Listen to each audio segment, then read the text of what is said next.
रग रग में है जीत की आदत, ऐसा हुनर दुश्मन भी सूरज हम तेरे उजाले, तुझसे जुदा नहीं। આપણે આનું પરિણામ લાવવું હોય છે તો બધાને આગળ આવવું પડશે. ઉમેદવારી પત્ર ભરવાના સમારંભમાં ઉપસ્થિત છીએ. 140 કરોડની વસ્તીમાં 80 કરોડ લોકોને મફત અનાજ આપે છે. મફત અનાજ આપે ગરીબ માણસોને ગરીબી દૂર નથી થવાની.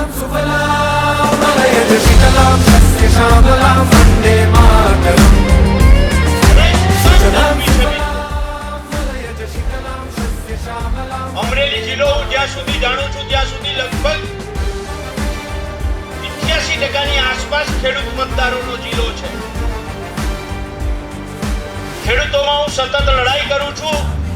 ना ही जमीन आसमानों में, ना ही मुमकिन है दो जहानों में, जज्बे इरादे और ये जुनून बनते हैं दिल के कारखानों में।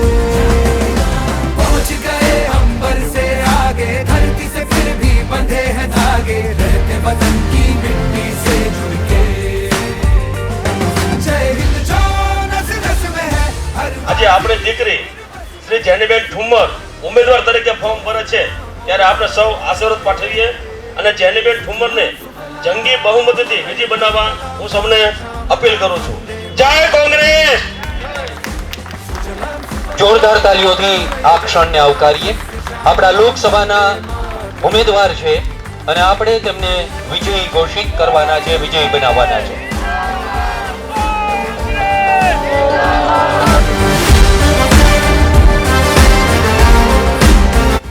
અને નારી શક્તિને ઉમેદવારી કરાવી એક સંદેશો આપવા માંગે છે અને પ્રજાજનને કહેવા માંગે છે.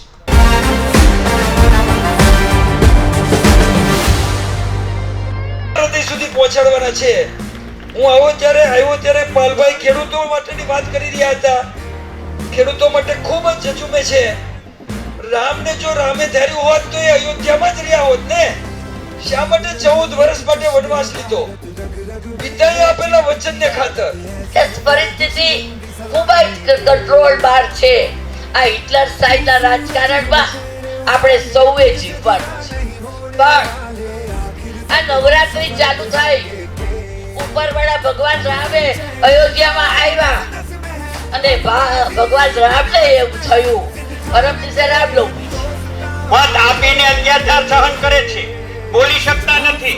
આ પ્રકારની સાંપ્રત પરિસ્થિતિ છે અને ત્યારે આ ચૂંટણી જેનીબેન ઠુમ્મરને સાંસદ બનાવવા કરતા આપણી આવનારી નવી પેઢીને આ દેશની લોકશાહી બચાવવા માટે બદલાયેલી પરિસ્થિતિમાં સૌરાષ્ટ્રનો પાટનગર રાજકોટ આજ રણ મેદાન બન્યું છે અને આ દેશની દીકરીઓ એ રાજકોટના પાદરમાં રણચંડી બની મહત્વની જંગ લડવા માટે આજે નીકળી છું. જેની ઠુમ્મર સંસદ સભ્ય બનીને જશે તો જેની ઠુમ્મરનું નામ થશે એ નેમ સાથે નથી નીકળી, પણ જેની ઠુમ્મર સંસદ સભ્ય બનીને જશે તો અમરેલીને ક્યાંક 50% ટેગ લાગવાનું પાપ કોઈએ કર્યું છે. એમને 50%માંથી નીકાળવા માટે કંઈક સંઘર્ષ કરીને દેખાડી અમરેલી જિલ્લાનું નામ ક્યાંક આગળ દેશ અને રાજ્યના પટલ પર નામ બોલાય એવા નેમ સાથે આજે જેની ઠુમ્મર આ જંગમાં ઉતરી છે. બધા જ આગેવાનોએ આશીર્વાદ આપ્યા. આવા લોકો આજે આવી ગયા છે. અમરેલી જિલ્લો ડોક્ટર જીવરાજ મહેતાના સ્વપ્નનો જિલ્લો છે. આ સંતો ને મહંતોની ભૂમિનો જિલ્લો છે. કાઠિયાવાડમાં કોકથી ભૂલો પણ ભગવાન તને તારા સ્વર્ગ ભૂલાઈ દો શામળા. એ કાઠિયાવાડની ભૂમિ હતા. એ ઠુમ્મર કે ભારતીય જનતા પાર્ટીની નથી. આ લડાઈ કૌરવ અને પાંડવોની થાય છે. રામ અને રાવણની થાય છે. સત્ય અને અસત્યની લડાઈ છે. એક પક્ષે સત્ય છે અને બીજા પક્ષે અસત્ય છે. ગાયના કતલખાનામાંથી પણ 250 કરોડ રૂપિયા ઉઘરાવીને અમને ખરીદવા નીકળતા હોય રોજ નીકળી ગયા છે.